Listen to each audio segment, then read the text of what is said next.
بسم اللہ الرحمن الرحیم۔ آج کی حدیث مبارک معجزہ نبی صلی اللہ علیہ وآلہ وسلم، صحیح بخاری حدیث نمبر 3576۔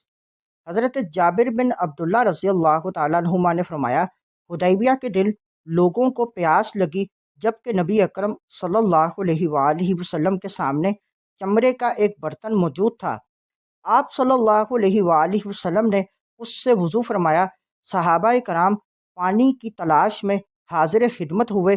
رسول اللہ صلی اللہ علیہ وآلہ وسلم نے اپنا مبارک ہاتھ برتن میں رکھا۔ آپ کی انگلیوں کے درمیان سے چشموں کی طرح پانی بہنے لگا۔ ہم سب نے پانی پیا اور وضو کیا۔ سیدنا جابر رضی اللہ تعالیٰ عنہ سے پوچھا گیا، اس وقت آپ کتنے تھے؟ فرمایا، اگر ہم 1,00,000 ہوتے تب بھی وہ پانی ہمیں کافی تھا، ویسے ہم 1500 تھے۔ اس حدیث مبارک کو مزید آگے دوستوں تک پہنچائیں۔